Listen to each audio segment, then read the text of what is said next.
Living Clean, A Vision of Hope, page 13. Learning about acceptance, love, and compassion helps us to accept ourselves without conditions. As our faith deepens, our understanding of what it means to act in good faith changes as well.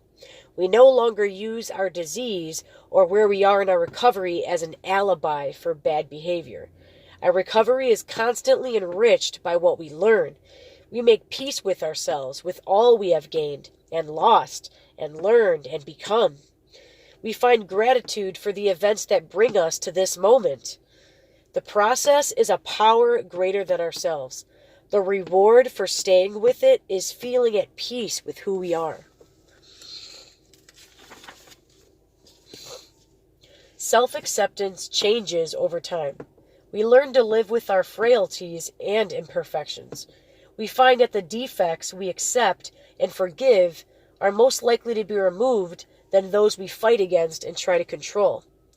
We can mistake the obstacles in our path for a part of ourselves. Learning to direct our attention toward our assets and goals and away from our defects and obsessions is a new freedom for us. We start to believe that our positive attributes are not part of the facade or a figment of our imagination. Our feelings don't frighten us like they used to, and they seem to pass more quickly. We know that we may not change our feelings right away, but we can change our behavior. Mood follows action. When we do the right thing, we can start to feel better. The person we see in the mirror may bear little resemblance to the version of ourselves that other people know. When we are locked in self-obsession, we may have no idea of the damage we are doing to the people around us, or even to ourselves. Similarly, when we reach out, we may not see the positive effects we have on our own spirits or the world around us. We may still see ourselves as we were when we got here, not recognizing that the principles we have been practicing have become part of who we are. We trust our sponsors and friends to show us the changes we cannot see in ourselves. Caring for our spiritual condition is like cleaning the house. If we want the benefit, the work must be ongoing. The better we do at keeping up with the daily routines, the less painful the big cleaning is when it comes, and the less often we have to undertake a major overhaul. We are responsible for our recovery, but that doesn't have to be an endless chore. A member shared, "There was a time when I dreaded step work. It felt like a punishment. Now, I am excited to work on my recovery because I know the steps are the road to freedom." It's not recovery that is painful. Our resistance to it is what hurts. When we step away from our recovery and act against our beliefs, that hurts. Using is about distortion. We are drawn to things that distort our perception, from drug use to resentment. Sanity is living in harmony with reality. When we are spiritually awake, we are willing to see clearly.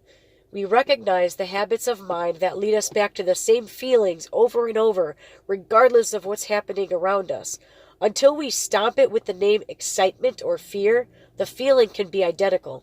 Making a choice in how we describe our experience gives us a choice in how we experience our lives. Allowing ourselves to be happy can be a surprisingly long process. It always continues in one way or another. Some of us fear contentment because it might lead to complacency. Others of us fear that if we are ever content, there will be nothing left to try for. Learning what truly makes us happy can be hard, especially if our relationship to seeking pleasure was tangled up with our most destructive behavior. Finding the balance is a challenge. When I got clean, I could feel the grief of every leaf falling from the tree, a member shared. I feel like a novice at finding joy. I thought I would have to let go of pleasure to be clean. When we learn about love in the rooms, what we learn about love in the rooms prepares us for other kinds of relationships. We may find love, create families, or be restored to the families we had left behind. Some of us discover that we have talents for contributing to the world in other ways, whether through our creativity, our empathy, or our addict ability to focus on one thing and do it till it's done. The skills we learn in the rest of our lives, in turn, become tools we use to help carry the message.